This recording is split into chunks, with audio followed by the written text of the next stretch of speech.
Hey everyone, so if you watch me you should know that I'm a big Vichy fan. I have tons of their skincare and I have a load of their foundations, and they're a brand that I really put a lot of trust into, and I think they're very good. They're first of all a skincare brand, which makes me very happy about their foundations because they're coming from a skincare point of view. So anyhow, I do have most of their foundations from the range. There's one or two I think that maybe aren't as readily available here as they are in France or whatever, but I'll just go ahead and show you quickly the ones that I have. So it's just going to be a general overview.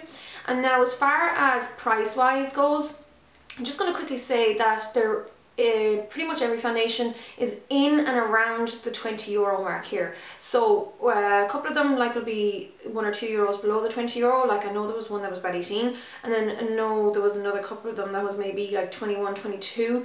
I'm not exactly sure which is which, but it just gives a general idea anyhow. And then as far as what kind of brand it is here in Ireland, it's not a department store brand as such, and it's not necessarily like just a drugstore like cheap and expensive brand. It's kind of in between. So you get it in drugstores or pharmacies or chemists here, and it's not with the rest of the stuff like the Maybelline and Revlon, that kind of branded makeup. It actually has its own stand over with the skincare. So like Vichy and Avène and those kind of French skincare brands all have their own little section in the pharmacies here in Ireland anyhow, and that's where it is. So like I said, it is a skincare brand first, and that's why I love them, and I think they do fantastic foundations. Now, I'm going to start off and show you the Vichy DermaBlend Stick foundation. This is one of the more famous ones, or it's well known for this. This is the Camouflage foundation. So they recently did a brilliant ad campaign with Zombie Boy. Can't think of his real name offhand. I'll link to that video below, and it showed them covering his tattoos from head to toe, totally making him look like as if he just had normal skin. So this is one of the products that they would have used in that. And I'm starting off with this because I'm going to do a quick demo of how I use it, because I often use this by itself as a foundation, because it is a foundation but it's a concealer. It's kind of both, two in one, and I often just wear this with a bit of powder over it. So that's why you have the full glory of all this on show today. So how I would like to apply this, usually I'll use synthetic brushes. So this is one of the Sigma Precision brushes. It's the P86. And then because of the type of concealer it is, I do like to warm it up in my hand first. So I'll just pop it on the back of my hand and rub it back and forth. And then pick it up with the brush. Now I do have it on under this eye, so the reason I did that, because I haven't worn it under the eye in ages and I couldn't remember how I liked it, or if I did like it under the eye. I have this on this eye for the last like 2 hours now, and it's not that drying, so it's actually grand, but I think you can't really apply it too thick either, especially even as a foundation. You don't want to apply it too thickly, but it does brighten up the eye area definitely. It's a nice light colour. So the colour I am in this is Opal, and this is number 12. So it actually, the numbers are a bit funny. They kind of jump between like 10, 15 and 12, even though they're all Opal, but I'll explain that as I go through the different foundations. So just apply that, and you can see how much that brightens up my eye area now. And I like this because it is quite a resistant foundation, as in, you know, it's not going to disintegrate with sweat and with oils and stuff like that coming through on your skin, because it is water resistant and sweat resistant and all that kind of stuff, and oil resistant. So it works as a really good eyeshadow base as well on the eyelid. So that's another reason I quite like this. So that's just the eye area done. Now I always find my eye area looks too light when I have it done with the rest of the face, because I do have a lot of pigmentation on my face. So what I'd normally use then to apply it, you know, kind of lightly as a foundation or as a base coverage, some kind of small foundation brush like this. So this is one of the Real Technique ones by Samantha Chapman of Pixie Woo, and this is the pointed foundation brush. This came with the Core collection. So I'll just again work from the back of my hand. That way I find I don't apply too much, and I always start around the nose area because that's where I am I suppose, my most pigmented. I have a lot of freckles there, and then I tend to get a little bit red around the sides of the nose. And then I just work out from there. So I wouldn't apply this like all over, like full heavy like a normal foundation by any means. You just don't need it. And I do tend to wear a lot less foundation nowadays than I used to anyhow. So even my normal foundations, I've been applying them like this a lot. So always just work it out from the nose.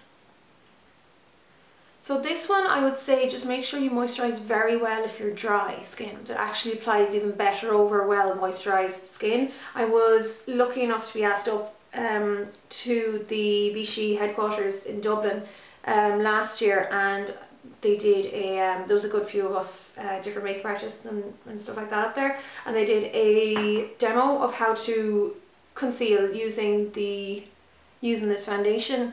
And she did make a big point of saying well moisturised skin first. Even if you're oily, just obviously use something that's good for your skin. So as far as the blemishes go now, I just run it over the area, because this is a good match for my skin, as in it matches up really well with my neck. And I will be showing swatches of it compared to, say, MAC Studio Fix Fluid NC15, just because it's something that most people will be able to reference easily enough to. And then when I've most of that covered on, I'm going to go back into the little precision brush that I used for around the eye area, and then just dab that a little bit heavier over the areas. So the way that this foundation works is, it's like, it is good for tattoo coverage and stuff like that as well, and it doesn't work on the same way that some other corrective concealers work, where you might need to build up in tons of layers and colour correct and stuff like that first. This works in that it has enough pigment in it anyhow. It's very pigment heavy, so only 1 or 2 layers will cover, and you can see there it's already gotten rid of most of that redness, because that was a particularly bad spot there that I have. I get them very bad on my cheek, which I know is connected to my digestion.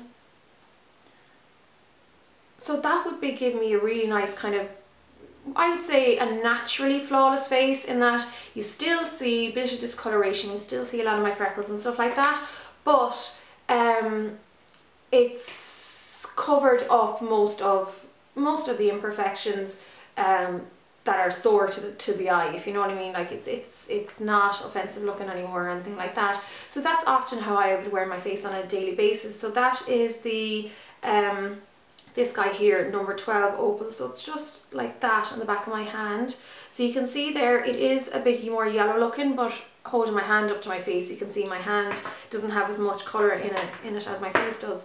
Okay, so now I'm going to run through the rest of the foundations that I have for you, and the next one is this Vichy DermaBlend Liquid foundation. So this is basically the cream or the liquid version of this guy that I just showed you, and this is in the colour Opal as well, but it's number 15. So on my face it is a bit deeper. Now I just put a little swatch of it here for you, and it doesn't look that much darker compared to the rest of my face, but when I put it all over and then compared to my neck, there's a massive difference. So I can't wear it really without darkening my neck, but that's fine. It's a fantastic foundation besides that. Now there it is on the back of my hand, and I put too much of it on, but you can see there it's a fairly neutral colour. It's not too yellow and it's not really pink.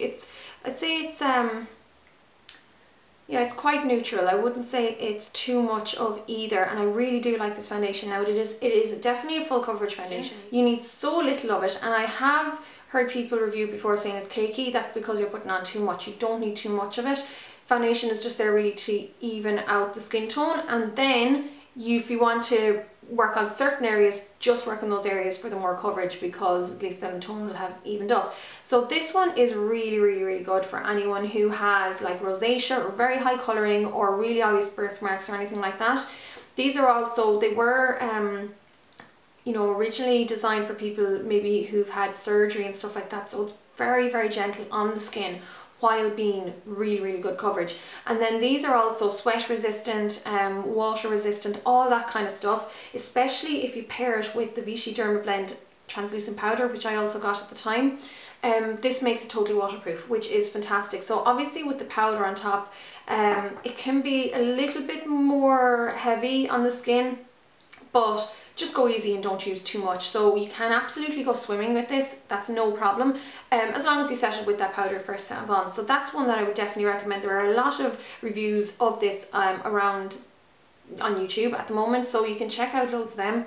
Very, very good foundation for full coverage, and it's very hard to fault, apart from the colour range. Again, very poor colour range, but that's going to be the same with all the different foundations. The next foundation I have then is the DermaBlend Teint, which is an anti-imperfections foundation. So I have this in the colour 15 Opal as well, so I'll pop a little bit of that beside this. So the colours, I wouldn't say they correspond perfectly from foundation to foundation. There's a tiny bit of a difference, but it's not always crazy.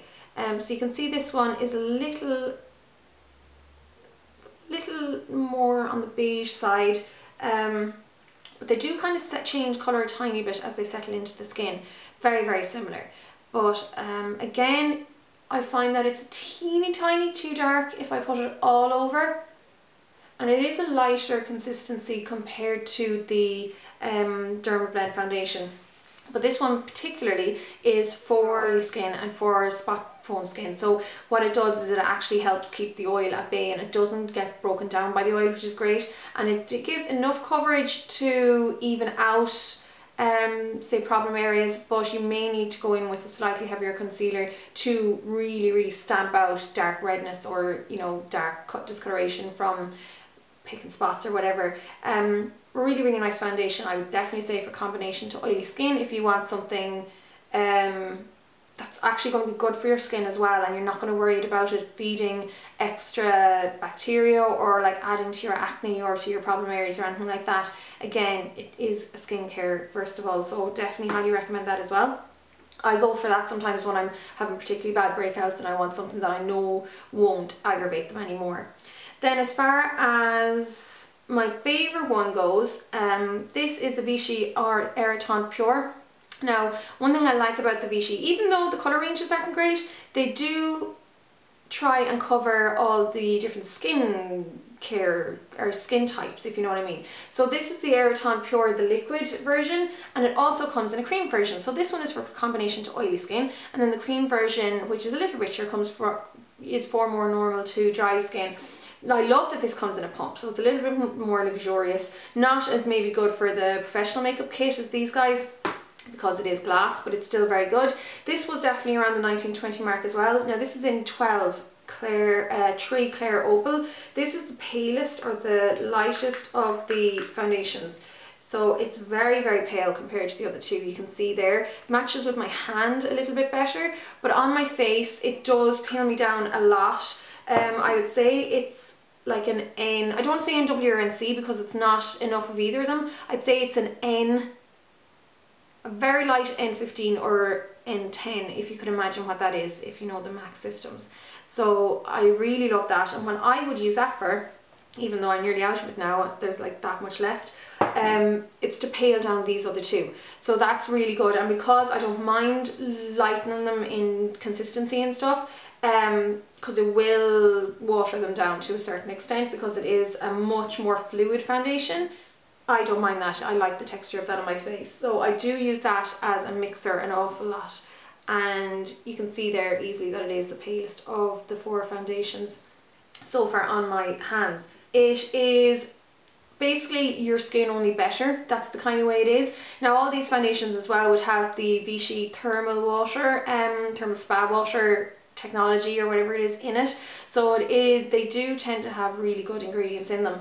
And this one here, the one for the combination oily skin, it would have a certain amount of powders in it to help mattify the skin, but it's not at all cakey. It really is one of the nicest Your Skin But Better foundations I've ever found, and I did do a video on it which I will link to below. It does say to shake really well, so I suppose that's because there are little particles in it or whatever, and I would probably recommend this for anyone who's looking for a nice natural finish, but any of them. I really love it, and it's 12 hours wear. They're all, you know, anti-comedogenic, you know, they're long wearing. I'm not sure if they have an SPF in them. I don't think any of these ones do, which is another slight downside, I suppose, but it doesn't really bother me. It's more the foundation I'm concerned with at the moment. So that's that guy. Really, really love it. And of course it comes in a cream version for anyone with dry skin. And then the final foundation I have would be the Aera Teint Mineral, which is a mineral powder foundation. So this one I have in number 10, which is opal as well. And this one, even though it looks kind of dark there, it goes on really, really light. So I'm going to apply a little bit of that to my T-zone just to give you an idea. So it just, and I used a wet brush to apply it, which isn't the best idea, but it just again evens out the skin tone. It's nice, it's not powdery at all like some other foundations can be, some other mineral foundations can be, and I do like the colour. I find it's nice and light.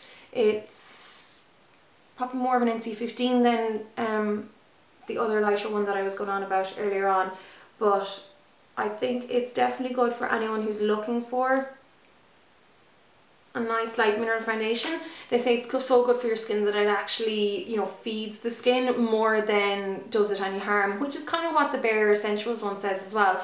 So it came with this little brush, which I wasn't too much of a fan of. It's quite scratchy, but in, you know, in an emergency would do fine. Again, it only comes in like 3 or 4 shades, so it's very poor shade range.